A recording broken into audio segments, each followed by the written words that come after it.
પાટણ જિલ્લાના સાંતલપુર તાલુકાના વારાહી તાલુકા પંચાયત કચેરી ખાતે ગ્રામ પંચાયત ગોકતર ગામડી ગામ ખાતે જમીનમાં થયેલા દબાણ દૂર કરવા લેખિત અરજી જાગૃત નાગરિક દ્વારા આપવામાં આવી હતી. સાંતલપુર તાલુકાના વારાહી ખાતે આવેલા તાલુકા પંચાયત કચેરી ખાતે તાલુકા વિકાસ અધિકારીને ગોકતર ગામડી ગામના ઠાકોર ઓખાભાઈ વિરમભાઈ દ્વારા ગામના એક વ્યક્તિ ઉપર ગ્રામ પંચાયતની જમીનમાં દબાણ કર્યું હોય તેવા આક્ષેપો કરતી લેખિત અરજી તાલુકા વિકાસ અધિકારી સાંતલપુર તાલુકાને વારાહી ખાતે આપવામાં આવેલી હતી.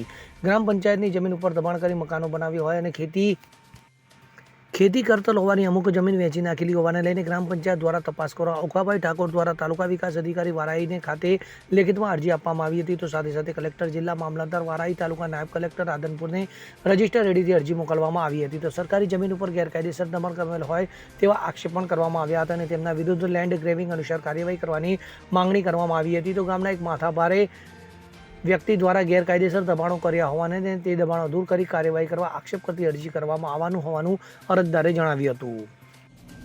ઠાકોર ઓખાભાઈ વિરમભાઈ, અમારું ગામ છે ગોકતર ગામડી, તાલુકો સાંતલપુર, જિલ્લો પાટણ. જે પંચાયતની જમીન પડી છે, સરકારી જમીન પડતર પડી છે, એમાં ઠાકોર કેશાભાઈ અંબારામભાઈ 10 વીઘા જમીન ખેડે છે અને 4 વીઘા વેચી છે 5.5 લાખમાં, અને માથા ભારે માણસ છે.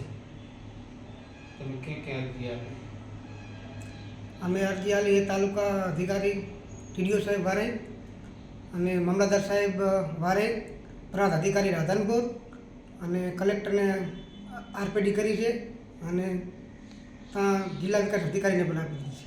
તમારી શું માંગ? અમારી માંગ એ છે કે અમને તાત્કાલિક ધોરણે એ જમીન ખુલ્લી કરાવે, બધી જમીન, અને એ ભાઈને સજા પડે એમ.